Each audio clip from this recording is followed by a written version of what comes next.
Scott, ReTribe came around about because of my personal experience, from being a professional ice hockey player to suffering from substance use, during after when I stopped playing. And, I know now through the process that I've been through and the need for ReTribe and how it came around was that it goes all the way back to my childhood, in that I grew up in Western Canada. My mother and father are from England, and they immigrated to Canada when there was a shortage of teachers. And, I grew up in a family that at times had so much love in it, but it was also very scary and very violent. My father was an active alcoholic, and for me to get his approval and to feel safe, I started to play a lot of sports.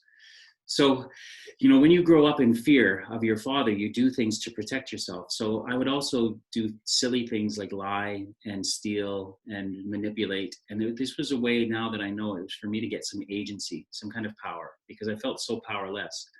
And then as I grew into an athletic body, using the sports, like I played all sports. I played ice hockey, American football, proper football. I boxed and I wrestled. And I did all of this because it was a way for me to get out of the house, but also to get my father's approval. So I stayed away from alcohol and drugs because I didn't want to be like my father. So I grew up in this, being able to manipulate people. It was like these defense mechanisms became assets. So when I was 18, I moved to the UK to play ice hockey because it was growing, and I very quickly obtained things, and it was by being charming and manipulative and being able to say the right things. And by the time I was 28, I'd BS my way onto a job at Sky Sports as a TV presenter. I had a third ownership in a production company working out of Chelsea Harbor. I was dating a beautiful actress. I drove a Porsche. And I had a flat on the river in Chiswick. So on the outside, I had all of this stuff, but on the inside, I felt like a fraud.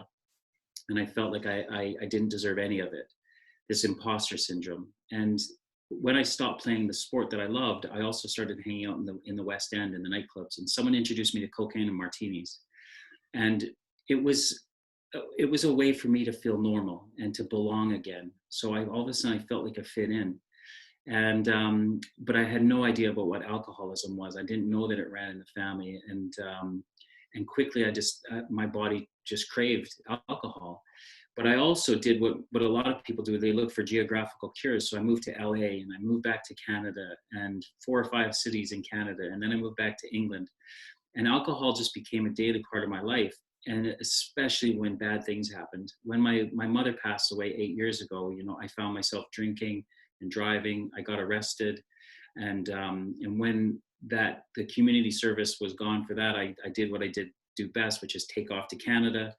I built my life up again. I got married. I had all this exterior stuff, and then another tragedy happened, and I just found myself drinking more and more and more. I got arrested again for drink driving. Only this time, instead of going to a drunk tank, I actually went to jail. And in jail saying, I'm never going to drink again, I'm never going to drink again. But the power of alcoholism is a horrible thing. And the day that I got out, I drank. And I was dying of alcoholism. And I grew up in an environment where real men don't ask for help, and real men can sort out all their problems. This real toxic masculine environment. But at 45 years old, 2 words came out of my mouth when I went to a 12-step program, and those words were help me. And in asking for help, I met a couple of guys who were very similar stories to me, a guy named Kevin and a guy named Jose. And we created accountability. And it was like I was part of a little team again. And we would go to coffees before we would go to meetings, and we started doing things together. And this gave me the idea of ReTribe being born, because when I turned 40, I realized that it was from the time I stopped playing sport that really affected me. So I wanted to create an awareness campaign for ex-athletes, who are dealing with isolation and substance use problems. And that was ReTribe. But people said, well, once you create all these awareness, what are you going to do? You're going to need a platform for people to come to. And then I sort of flipped it, and I built the platform first. And I met my business partner, who's a psychotherapist and a social worker, and she created this program of change. So ReTribe became a platform where we would get people together in tribes to then attend workshops together. But the very unique thing about ReTribe is that people are put together in tribes of 3 to 6, and they're put together because they have similar life challenges or life experiences. And it's in sharing the fact that you maybe have had a bereavement or a breakup or a divorce or a family conflict or work conflict, um, that you're with a group of people who get it and they understand what you're going through. And they create this bond where it gives you incentive and accountability to then go through with the workshops that Melissa provides, my business partner, and then also to be able to do things, say, coming out of this crisis that we're in, like going to yoga and gyms and even coffee shops. You'll be able to go with your little tribe again. So it helps people with social anxiety.